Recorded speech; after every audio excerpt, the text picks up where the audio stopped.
And I think the team that prior to last year had been to 5 of 7 Super Bowls, and while Brew correctly points out the last couple years Mahomes' stats were down, but they won 15 games. The team wasn't down. You know what I mean? Because this is not a specific just to Mahomes conversation. Right. The team was not down when they went 15-1 and then lost the Super Bowl the year before when they went. I guess they were down a little bit when they went 11-5 or 6, but they then won the Super Bowl.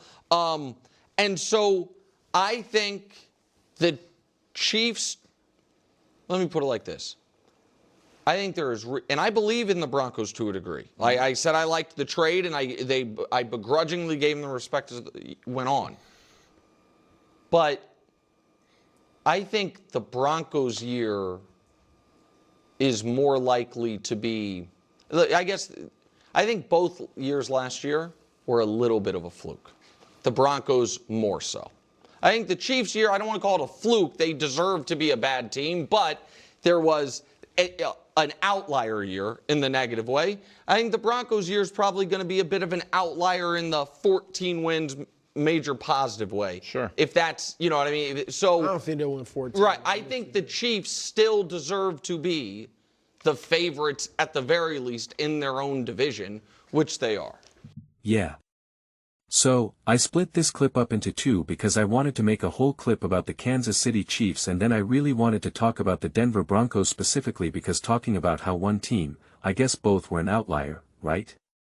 The Broncos, in essence, the Broncos were good last year and had the success that they had, that was an outlier.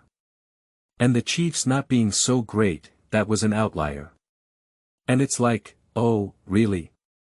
Is it? Well, one team is legitimately trending upwards with a quarterback that's legitimately trending upwards, while the other is the opposite.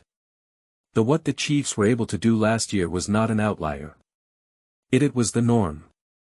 The Kansas City Chiefs, yes, they absolutely won the Super Bowl in 2023, and they deserve so much credit for that. They deserve all the credit for that. They were not the best team. They were not this great elite team. Weren't they the 3 seed I think or the 4 seed? They were the 3 or 4 I think they're 3 seed. I forget. But that's why they were on the road against Buffalo, on the road against, Baltimore. I mean the Ravens were a better team. Again, the Chiefs beat them. They deserve all the credit for it. Absolutely. But I think it's fair to say the 49ers bet all that. And Patrick Mahomes was not great that season. He absolutely, undeniably was not great that season. In 24, Patrick Mahomes certainly wasn't great that season. He was not great. And again, they deserve all the credit in the world. They got to this world. They had success undeniably. Undeniably. Okay. The consistent reality between those 2 seasons and the difference now between last season was a couple things. 1. The Kansas City Chiefs were not able to beat up on the division in the way that they were able to do last season, in previous years. If they were able to do that, if the Broncos and the Raiders and the Chargers just were embedded wins, the Chiefs would have made the playoffs again last season. Absolutely. Those wins were no longer low-hanging fruit for them, let alone now tougher games like against the Eagles, the Jag, right? And it's like, okay, congrats. You were still able to beat the Ravens. It's like, good job. And you beat the Raiders. Good job. And Marcus Mariota and the Commanders. Good job. Absolutely. And it's like that's also Patrick Mahomes' poor play, which he absolutely undeniably had in 23 and 24. These are just the stats. I don't know what to tell you. These are just the actual legitimate facts. His last 3 seasons. This is what they are. This is what first things first came up. This isn't mine. This is what they did. It absolutely undeniably hurt them last season. Absolutely undeniably. They were not able to overcome it. They just weren't. They just weren't. So, you want to say that that's an outlier when it's legitimately statistically not from both team and quarterback standpoint. And then you want to say what the Broncos did is an outlier because they had a lot of success when it's like no it's not. It's their actual trend. They're legitimately trending upwards. That's not an outlier. Now listen, I agree when you talk about will they win 14 wins again? No. I don't ever think any team that wins like 14-15. I'm never like oh they're going to do that now forever. Like no. When I look at a great team, when I look at an elite team, I'm like what's on the table here? Anywhere between 12 and upwards, right? I mean, I think if you win 14, 15, 16 games or something like, obviously 16's a ton. Like, you're in a very specific situation where essentially everything has gone right for you. Everything has gone right for you. The other team missed an extra point. You were on the receiving end of some good fortune your way. But if you go from 14 wins to 12 wins, I don't look at a 14-win team and look at say maybe like a 12-win team and say that 14-win team is fundamentally just better than you. It's not the way how I look at football. I just know that the way how some of these games unfold, like the Broncos absolutely won games that they absolutely positively could have lost. And again, they deserve the credit for winning those games, but they could have lost. And so it's just there's other teams that should have won and they did lose. I am not you are what your record is. That's not how I operate. That has never made sense to me. That has never made sense to me. College football actually has it closer to being right in that regard. They get it wrong plenty, but it's just like you and it's not about style points. It's about I look at its quality of play. Blowing out a team by 1,000,000 doesn't automatically mean that was a big great win. I look for quality of play. That's I have seen the Broncos play better in losses that makes me feel better about them than how they've played in them than games they played and won. Because again, it's quality of play. And so, the quality of play of the Denver Broncos has clearly been better and improving year after year. That's an obvious. So, if we want to hide behind the wall, I don't know if they're going to win 14 games again. I don't know if any team I don't care. I don't know if any team is going to win 14 wins or how that's going to unfold, it all depends on so many other factors. Are the Raiders trash? Are the Chargers trash? Do you miss that field goal? Do you make that field goal? Did the other team muff a punt and now you get the ball on the 3-yard line? Like all the other random things that we see all throughout the course of a season, which the Denver Broncos quite frankly had a front row seat into all the crazy ways that you can win a football game, right? Like the Broncos were definitely part of that train last season. No doubt about it. Just like how the Chiefs were able to win their 15 wins or whatever the heck it was for them that season.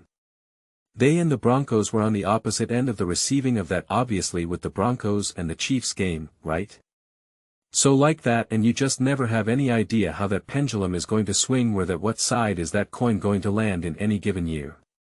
So to me that becomes that's the wrong conversation. And that's why for this video it's like I wanted to focus on the idea of listen the Broncos deserve credit but the fact that you have to begrudgingly give the Broncos credit that's already the truth right there that therein lies the problem. You're not actually seeing the situation clearly. You're seeing it through your hopes and dreams rather than the reality of the situation. The reality of the situation is that the Broncos are actually legitimately, genuinely, undeniably a great team. Oh my gosh. No way. What? No. No. Yeah. Sorry. Bo Nick is actually a really, really, really good quarterback.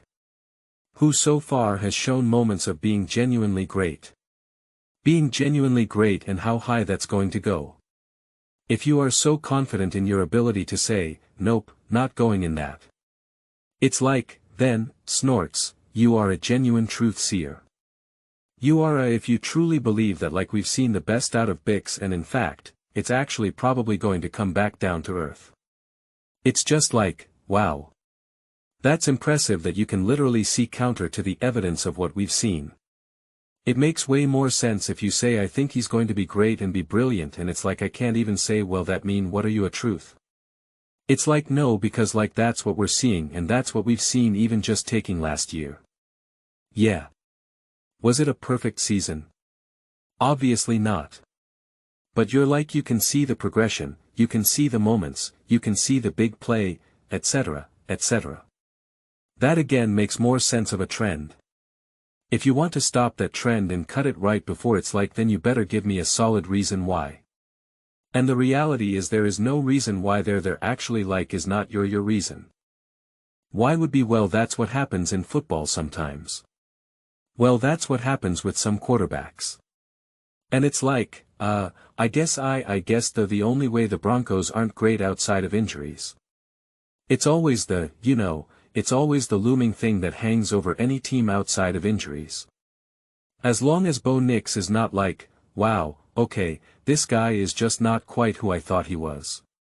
But if he is, and that's why I even said, poor man's Kirk Cousins. I've said that in multiple videos now.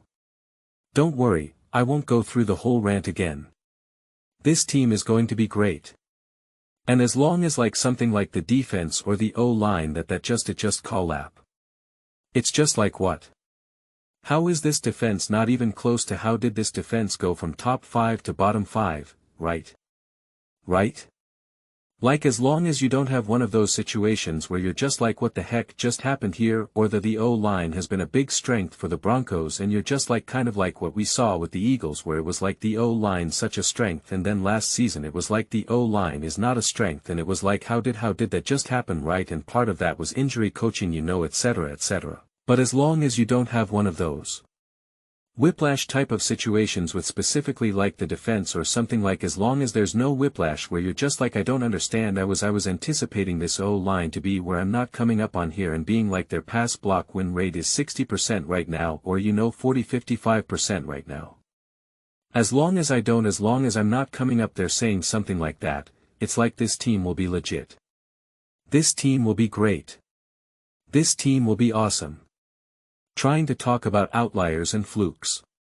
The Broncos under Sean Payton have gotten better every single year, even including from Russell Wilson. They've gotten better and they've gotten farther in the playoffs, right? They didn't make the playoffs, they made the playoffs, they made the playoffs again, won a playoff game, right? Like they've actually gotten better.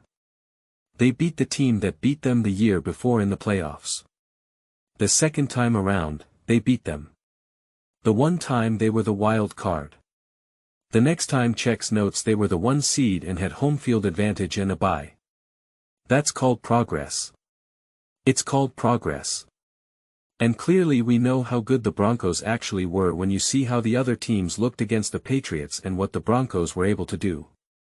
But Jared Stum in a blizzard, tsunami, tornado, whatever the heck that was. And then we saw what the Super Bowl looked like. That adds even more clarification as to just how great and legit the Denver Broncos actually were. That's why like I said, you can't just go by wins and losses. You just can't. This team can win 12 games next season and I could think that they're significantly better than they were last season. It's just the way how it goes. So, I'm not going to hide behind a record or this or that. That's why for this video, I'm just focused on this notion that what the Broncos did was in some way just like a little bit of an illusion. Don't look over here, look over there. And what the Chiefs done was like, don't worry about what you've been seeing for years now. And I'm not going to hide behind Super Bowl success. Either. It's just not. It's just, look at how the Eagles absolutely destroyed the Kansas City Chiefs. Absolutely destroyed them. Yeah, they got to the Super Bowl undeniably. But when they finally faced a team that was like, we actually know how to play in big games, unlike the Texans, unlike the Bills, what happens? Oh, that's right. You got absolutely obliterated. And there's now more of an equalization around the NFL right now. And the Chiefs are not in a position where they can exploit the ineptitudes of the Baltimore Ravens, the Buffalo Bills, the Denver Broncos, the Las Vegas. It's like that page has been turned. That time in the NFL for now is seemingly done, and it's certainly going to come back around. It always will. There's always going to be stretches of time and you're just like, oh my God, these teams are awful. And it's about taking advantage. And it's what the Patriots have done. It's what the Eagles have done in their division. And the Cowboys for that matter for stretches as well. It's what the Chiefs have done specifically in the NFL and obviously their division. Like you're a lot of times you're just taking advantage of the ineptitudes or the weaknesses of other teams, not so much because of your greatness. And that is, and again, you deserve. It's not like it's a cheap way of winning. Like it's you deserve all the credit for it as well, but it's different than when those other teams kind of catch up that you're just like, okay, now it's actually even harder than it actually even appears then to keep winning, which we've literally seen. We literally saw it out of the Kansas City Chiefs. So the real question is not can they get back to just being able to exploit teams, can they get good enough where now they can actually genuinely compete?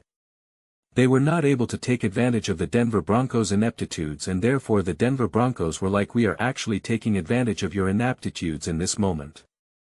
The script was genuinely flipped, and Nick Wright even had to concede that and just be like, the Broncos essentially did what I expected the Chiefs to be able to do, and it's like, yeah, why? Because the Broncos are actually competent now, and this is what I said about this is what happens when you actually have great coaching, etc.